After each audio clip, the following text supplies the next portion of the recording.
It is my privilege and joy that we can finish in this last presentation our study in the book of the prophet Daniel. We have the subtitle for this lecture, From Dust to Stars. I want to put a question at the beginning of this lecture. Have we found and opened the seal of the book of Daniel? But you, Daniel, shut up the words and seal the book until the time of the end.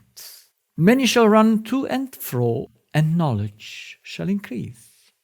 Although I heard, I did not understand. Then I said, My Lord, what shall be the end of these things?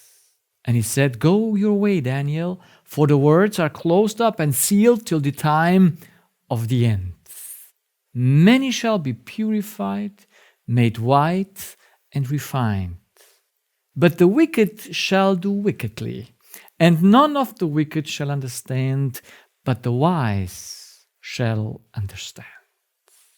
I like this term, the wise, because I was impressed by this one sentence from Daniel chapter 11, verse 32. And such as do wickedly against the covenant shall be corrupt by flatteries. But the people that do know their God shall be strong and do exploits. And they that understand among the people shall instruct many. So wisdom and understanding is the attribute, so to say, it's that what the remnant people will have. How could it be different? Because in the nice book of James, who speaks about the last people from this earth also, in James, he says this, chapter 1,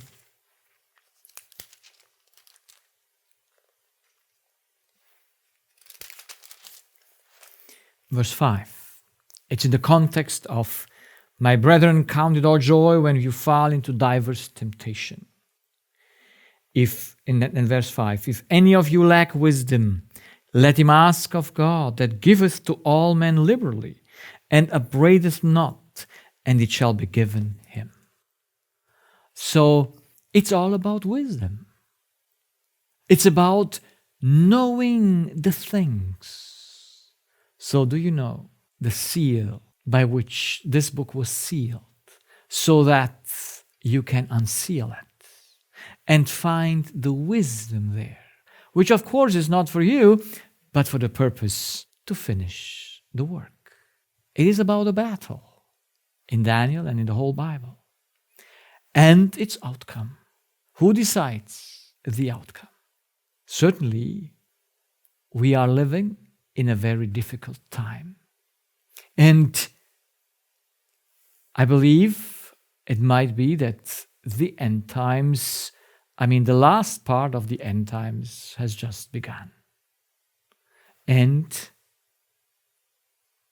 the question is, who decides the outcome of the battle? The question is, are we ready to be the wise men of this world, to be able to teach many and do great exploits? So let us look to what is on the battleground. So the battleground is the law of God. Nothing can exist and function from itself. Everything is dependent on energy and raw material, and it must take, that is the entrance or the input, and nothing was made for itself or himself, so it must give on that what it took, that's the output or the exit. And God is the beginning of all things, and everything returns to him. As he is a circle, everything he made to function in a circle. And against this law, Lucifer and humans went against. Lucifer, who was created by God as the first angel, had good needs, and those needs he could take from God by trust, knowing that he's God's creation. But as he wanted to be among God's council, to be there where Christ is together with his Father, he wanted an impossibility. He wanted to be there, but you only can be there if you're a God. And so there is always a clear separation between the cause and the effect. Nothing can be the same. They can never be the same. They are not depicable one from the other, whereas the cause is also an effect, and where the effect must be also the cause, but they are always separate from each other. But now he wants to be that. It's not a bad thing to want something God made us to want, but to go beyond the law permits is just not very smart. It is not wise. So Lucifer begins an inner battle between the true identity and the lie. He thinks he can become a god, and so he fights in himself. We don't know how much time, but finally the impossible happens. He believes he's God, and he must take his trust completely away from God. And in a completely incomprehensible way, the lie, I am God, removes the truth, I am a creature. It's the mystery of ungodliness. God could do nothing for Lucifer.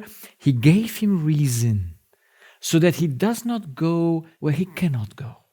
You see, all our problems come because we want to control that what is not in our realm to be controlled. If we would stay just in our borders, we would be perfect, healthy, and happy people. So, Lucifer goes beyond that.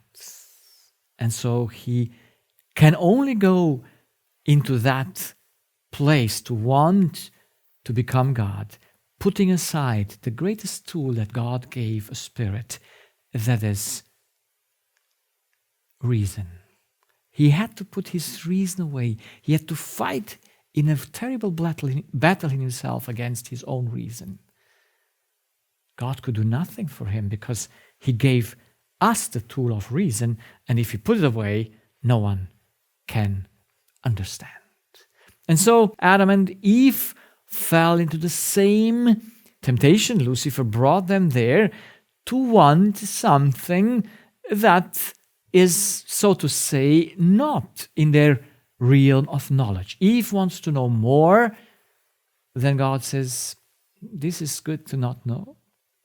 And Adam, after she took the idea to become God and mistrusted God and took the fruit, Adam wants to help her. She comes to him with all the fruits in her hand and is so happy because now she's wiser than she was before. And Adam is doubting, but he's tempted because he wants to help her. He doesn't want to lose her. God put that in him to not lose her, but why not doing it the right way? See, most people want to save their people, their own family, by the wrong way of using power, which is only possible because you believe you're a God. So he must become a God to save Eve. So that's why he wants to save her. He has good intentions, but he believes her lie. And he can only believe a lie as he puts God aside. And by putting God aside, believing he is a God, he mistrusts God, he takes his trust away. And now he gives this to every descendant of him. So let us make very clear. If we are entering today or in this last period of the world history in this battle, the battle is never about acts or actions. The battle will be what you believe. What you believe. That's the battle. And what you believe is dependent on who you think you are. So if you would have the right identity, you can only believe the truth. If you have the wrong identity, you can believe only the lie. So reason, even if also we are born in the wrong identity, we can by reason understand and take the truth. That's that extra choice that God put in our will to be saved. But those who today think they are on the right way prove that they are on the wrong because they believe a lie. That means if the heart would be clean, that you know you're a creature of God, you're a child of God, you can never believe the lies anymore. Because you know them. You know where the battle is.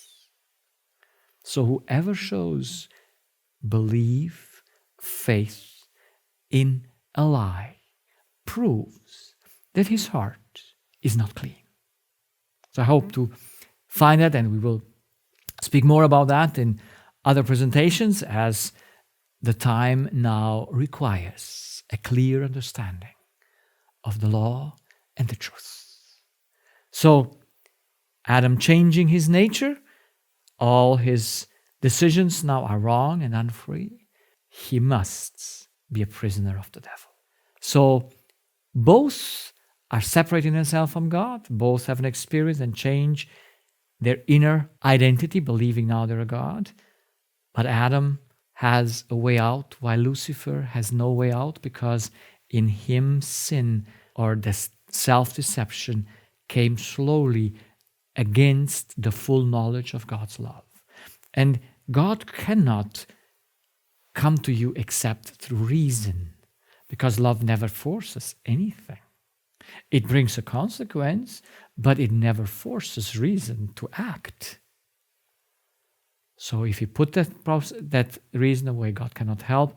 Since Adam did not know God's love completely, if God would find a means by which he should destroy the error in the human race, he could get to the reason and he will still be able to be saved. This is the difference between the fall of Lucifer and the fall of Adam.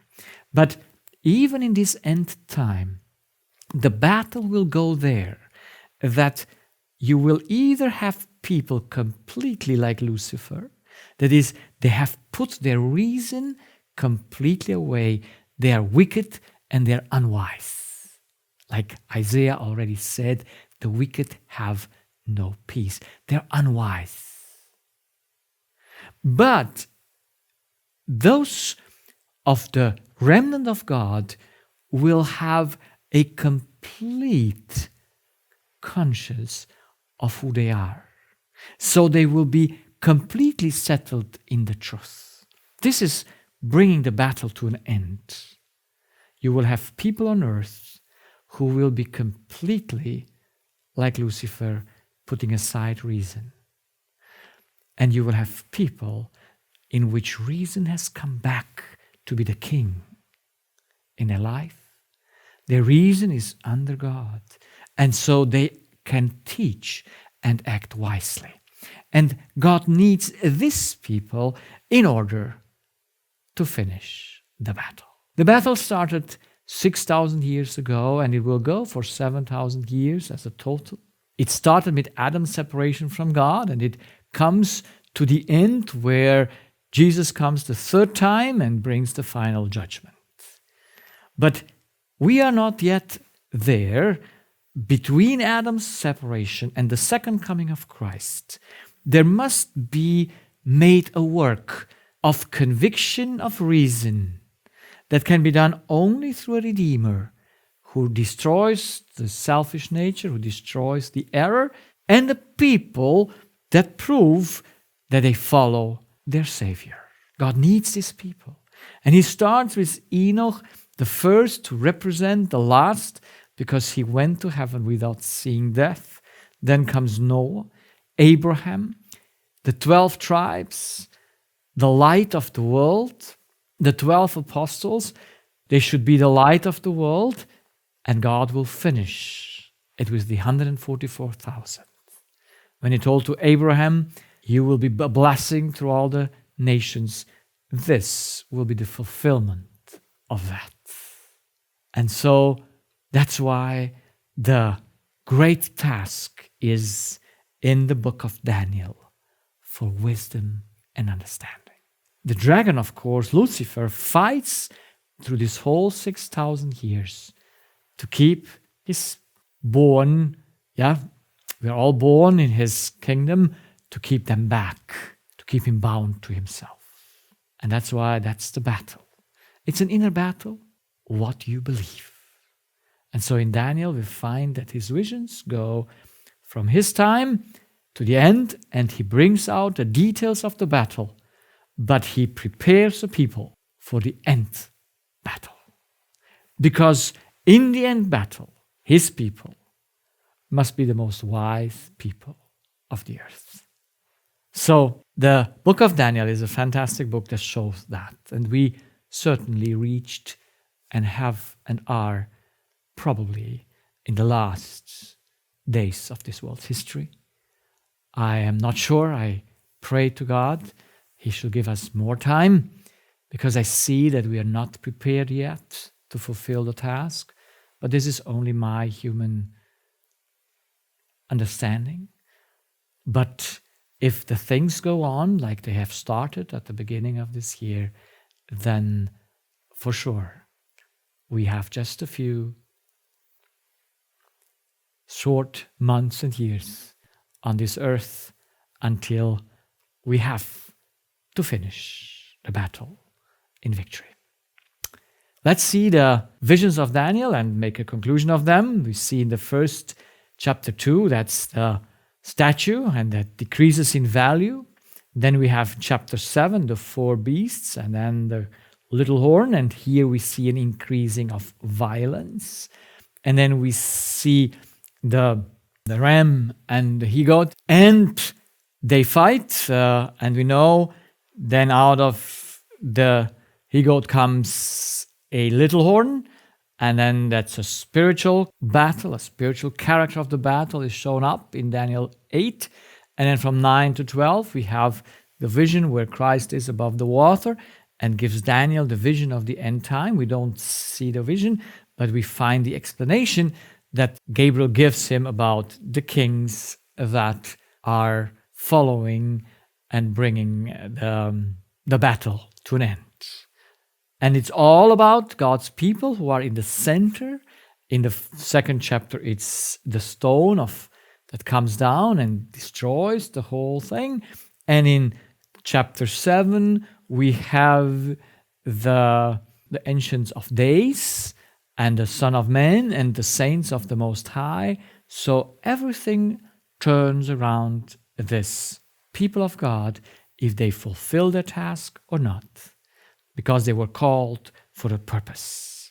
Now, we're looking to the last chapter, the beginning of the visions of Daniel, and in chapter 11 we saw the king of the north and where it starts and where it ends and the different parts of it, and the end time and the king of the south with many kingdoms.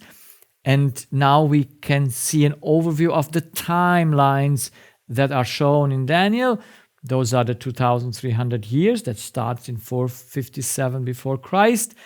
And then they are cut off from that for the Jews 70 weeks or 490 years in which Christ comes. And in the midst of the week, he is crucified. And then we find here that Christ says is about the waters in chapter 12, verse 7, and I heard the man clothed in linen, which was upon the waters of the river, when he held up his right hand and his left hand unto heaven, and swear by him that liveth forever, that it shall be for a time and times and a half, and when he shall have accomplished to scatter the power of the holy people, all these things shall be finished. So there is 3.5 times. And those 3.5 times we find not only here, we find it also in the Revelation several times as 42 months or as 3.5 times. And this 1,600 years are the papal time in which it is the people of God are being under great darkness and persecution. And then we find that there are also two timelines. It says, and from the time that the daily sacrifice shall be taken away and the abomination of that make desolate set up, there shall be 1,290 days. So when was that desolation made? When was the abomination put? It was when the state and the church came together, when it was taken away the power of the gospel. Now that went also as a process, but in 508 we find it that it happens in reality, that these things come together, and so the power of the gospel is taken away, and of course then follows the papal thing, the 2,600 years. And now it says here in Daniel, blessed is he that waiteth and cometh to the 1,305 and 30 days. And those are the days which come to the end of 1843, 1844, where there was the great awakening in the world and God gave power and gave light.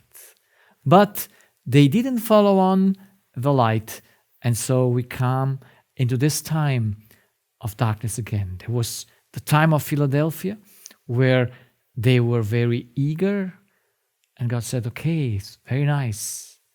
I will give you time to work and bring the gospel. But they fell apart and became Laodicea.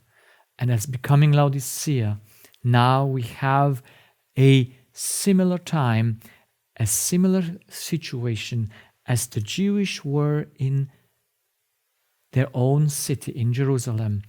The church, the Christianity, is in a situation where they are in total darkness and blindness, and God cannot finish with them the battle. That's why we need a thing that brings things to be seen. So the church of God, the light for the restoration of man, is in a terrible spiritual state. It's Laodicea. And through the battle between the king of the north and the king of the south, they are put under the hour of temptation.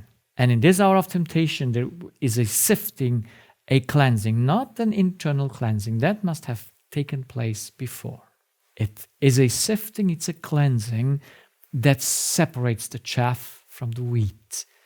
It takes away the remnant. So God will have a church that is clean. In this hour of temptation, that will be separation. So if this has started this year, then we will see a great, great issue, because most people have not understood that's a matter of what you believe, what counts. And God will sift away those who have rejected the truth and kept their own way of life, and He will put the remnant aside. And when He puts the remnant aside, that's the time when He is accomplishing to scatter the power of the holy people. So He will unite His people, and they will be the power for the whole earth and illuminating the whole earth. And the conversion of the Gentiles will follow, and then will come the end of probation, in which only the 144,000 go through. And here are the 7 plagues. And in the 7 plagues, we find here described in chapter 12, 1 and 2, a special resurrection. And at that time shall Michael stand up, the great prince, which standeth for the children of thy people, and there shall be a time of trouble, such as never was since there was a nation, such as never was since there was a nation, even to that same time. And at that time thy people shall be delivered, every one that shall be found written in the book. And many of them that sleep in the dust of the earth shall awake, some to everlasting life, and some to shame and everlasting contempt. So, this special resurrection, I want to just briefly go through so that we have an overview of all the resurrections that happened in the Bible. So in the course of time, there was the first resurrection as a glorified man. Moses came out of the grave. He did not come out in the same body that he was laid down, but he came in the transformed body that Christ achieved on the cross. Now, there were other resurrections in the Old Testament and in the time of Christ. The son of the widow of Sarepta, son of the widow with Elisha, the man thrown into Elisha's grave, son of the widow of Nain, the daughter of Jairus, Lazarus, Tabea, Eutychus, and others. They were all resurrected in the old life of Adam, not in the new life of the second Adam. That's why they died again. Christ, who came out as the first fruits, together he took the first fruits with him. All people that resurrected on the day he resurrected, the same time, they were resurrected in the glorified body. And they lived on earth for 40 days among the people, never having fear, never having a temptation again. Because in the glorified nature of the divine, of that Christ created as a divine being, he made us to be like in 1 Corinthians 15 says, we are a glorified being. So in this being they lived on earth. And now comes the end of time, and in these last days of world history, during the Great Tribulation, comes a special resurrection of the righteous and the ungodly. That's what it says. They come up out of the grave at the same time. Now, this special resurrection must be understood because some come up and say, well, because these people resurrect here at this special resurrection, they are among the 144,000 who go through the time of trouble and the anguish of Jacob, of Jacob's trouble, of Jacob's fear, as it said in the German translation. So they forget that before God makes this special resurrection, he first liberates the 144,000 because they wanted to be killed. They were ready to be killed, and he just stops that and puts a rainbow among them, and they are forever out of fear. They are in their old natures. They are not yet translated. It will be done when Christ comes, but they are made free. And now he resurrects those who died in this, under the third angel's message, those who have died before the time of trouble came. So God gives them a special attention because they went through a difficult time. They did a great testimony. They could not go through the time of trouble. He spared them from there, and he resurrects them just before Jesus comes, a few days. And this is a special gift for God's people that go through a terrible time, but are spared to die, spared the time of trouble. So, and on the other side, the ungodly come out, those who Christ promised that they will see him when he comes in the clouds of heaven. Those are those who have crucified him.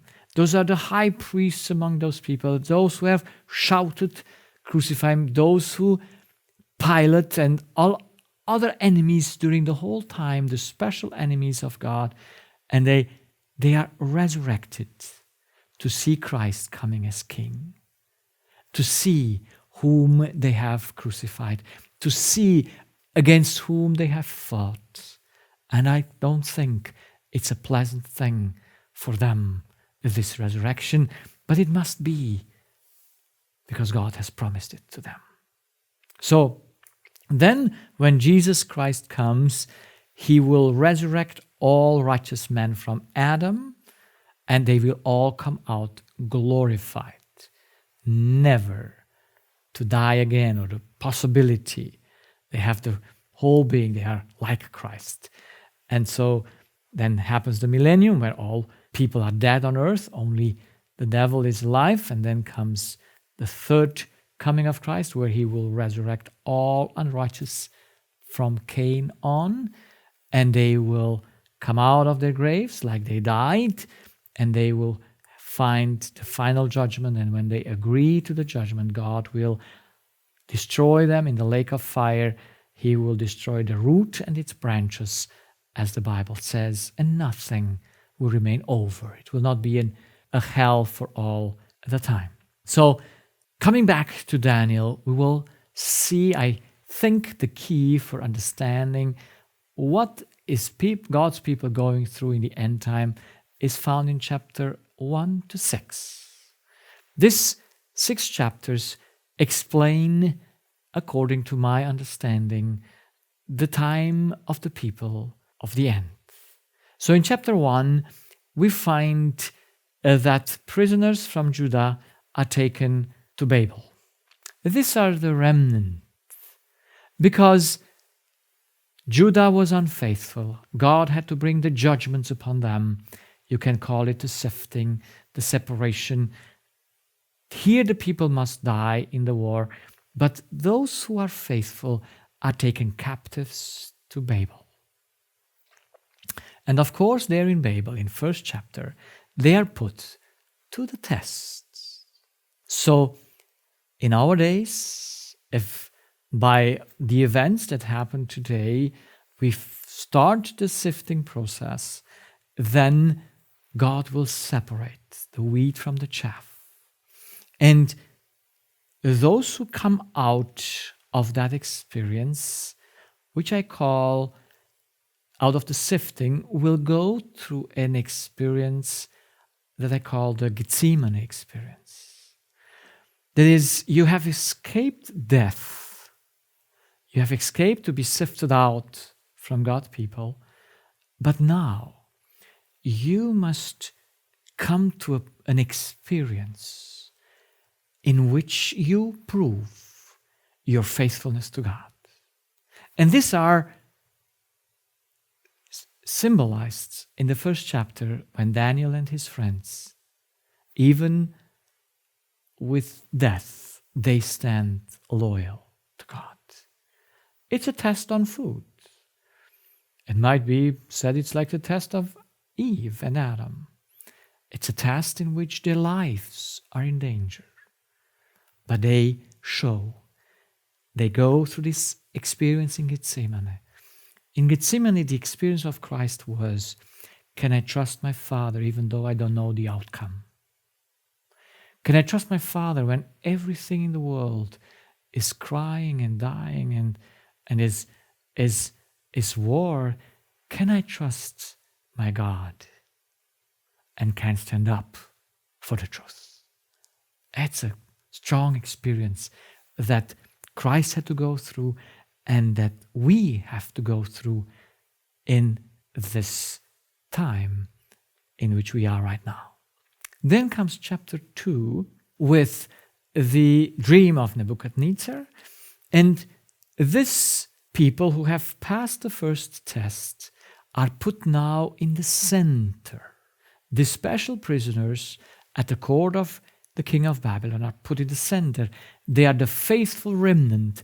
They become known by all. After Daniel explained to the king the dream, Nebuchadnezzar lifted him up to be first, or among the first in his kingdom. And of course, Daniel took his 3 friends with him, and they became first in the kingdom. So the faithful remnant become known by all through their message that they have to the world, discovering to the world the truth. And the world, like Nebuchadnezzar, will bow down before them and will show them the homage that they see their wisdom and the truth. And then, of course, comes chapter 3, in which those who are put now in the front, in high positions, they are tested again. But not to prove them wrong, but through them to take away the show of the devil that he insinuates with the image of the beasts. All will be put to bow down, exactly like in chapter 3. All will be threatened by death if they won't bow down. And here is the remnant. 3 boys, they stand. Yes, God becomes known all over the world through their faithfulness. So you see, after the Gethsemane experience comes the latter rain starts. And God becomes known over the whole world because there is a little remnant who dares to not bow down at the king's command by the risk of their life. But how many people got converted that day? How many people were still looking to that image of the beast or were looking to God? So God becomes known and his glory shines in the earth in the midst of this troublous times. In chapter 4, we find that experience where God reaches out to the Gentiles and the leaders. God doesn't let Nebuchadnezzar go and die without helping him in the last thing with his disease to become a servant. And he becomes a servant of God, and through his testimony, I believe, thousands became servants of God. And so will happen the same thing. As we are put in the center, as God becomes known through us, the world leaders and the Gentiles, some of them will be converted. You see, when Christ came from Gethsemane, he was shining in the midst of that mob that were shouting against him, that were trying to take his life. And of course, he became most renowned in this time. And then, on the cross, and even before the cross, one from the Sanhedrin became converted. Nicodemus, Joseph of Arimathea. Then the thief on the cross represents the Gentiles that will come in the last hour. And the Roman captain who says at the death of Christ, this was indeed the Son of God, they acknowledge who Jesus is. And so they will acknowledge us as a people, the world leaders, some of them, because not all are corrupt. Even though they're there, they're God's few ones there, and they will see the truth. And they will make a great testimony by converting to the truth and coming to God. So, world leaders and Gentiles are converted to God. This will be the great bringing in of the harvest of the Gentiles when the latter rain grows in magnitude. And then comes chapter 5. In chapter 5, we find that Babylon is judged. And God's judgment on Babylon comes because they rejected his grace. But even before Babylon is judged, Babylon must recognize the faithful of God to be honored in front of the world. Babylon must recognize that they know the truth. And they can bring to Babylon, so to say, even though they will die, but they will have and see the full glory of God revealed, like it was revealed in Daniel when he brought to the king and to the whole banquet the news of God's final judgment. You can compare chapter 5 with Revelation 17 and 18, where the Babylon is judged. This happens in the last plagues. These are the faithful that go through the last plagues. And then we come in chapter 6. And chapter 6 is the sealing chapter. It's that chapter that put the faithful ones to their last tests. It's a time of trouble as it was not yet on earth. And they are cut down. They are put in a lion's den and sealed with the king's seal. So it's fantastic to see the parallel that we will be put in the lion's den. It's a dark night. We don't know if the lions will eat us or not. We'll play a party there. I don't think Daniel did that.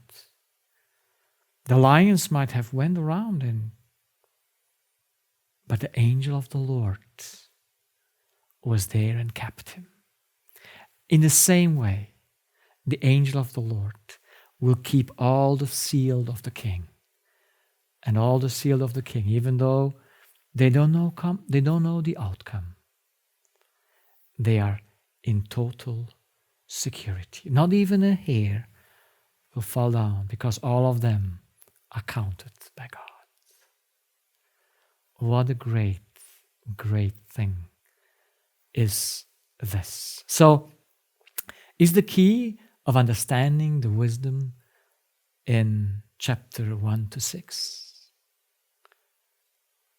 Certainly, the key is in the understanding of the gospel.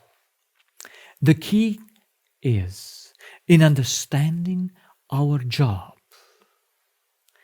in understanding the times, and having and knowing exactly the visions, knowing the chapters 1 to 6, knowing how God will deal in his end times, will make us able to endure the tests, will make us able to give to the world that message that lacks the world today. So I hope we have learned it through all the book of Daniel, that there is a purpose of this book. And this purpose is to prepare teachers. Teachers for what? It says here, and they that be wise shall shine as the brightness of the firmament, and they that turn many to righteousness as the stars forever and ever. This are the remnant teachers. They are prepared for the last time. Their message is to lead many on the path of righteousness. They must be righteous to do that. They must be in their full understanding of their identity, that they are children of God. You know that that's the most difficult thing, that you believe that you're a child of God. Because this belief must go from reason to subconscious. It must be written in your heart, because it will come out in the time of stress, in the time of trouble. When you believe lies, you prove that you're not in your heart a child of God. So to be a child of God, to know in the midst of troublous time, in that time when the battle comes and you are sifted out, I mean, you remain in the sifting, but you go to the sifting process. You go then through the experience of Gethsemane, in which you must trust fully to God because you are his child. You say, Father, if it's possible, it looks like the cup is too high, it's too big, but please. And the Father will make us able to drink the cup. And when we go out of that experience, we will go be fine and going through to the end. Are you sure who you are? How can you prove it? How can you know it for sure? The revelation of the righteous and love of God will reveal in our lives who we are. We will never believe the lies of the devil that are so cunningly devised. I find it a very interesting, very intelligent made deception that we go through now. And that proves who is behind it. Because it's deception. And if we see how cunningly this is made, I must think it is a surprise for me. Because it's made very intelligently. And no one even sees it. And what happens is the devil's great temptation. The devil's great deception to walk in total unknowledge of God. And unfortunately, also most of his people. But I will speak in other lectures about that to go more deeper into that thing so that we can see, are we the wise people of this earth? Do we react with wisdom or with fear of the unknown? What do we believe will come out perfectly? So we must have in our heart a true identity that makes us able to not believe any lie of the devil. Because if you believe the lie, you're sifted out. Because what you believe, you must do. Yes, you cannot do. What you believe, you must put into action. It's no way out. That's why the whole battle is, what do you believe? So they will have and know God.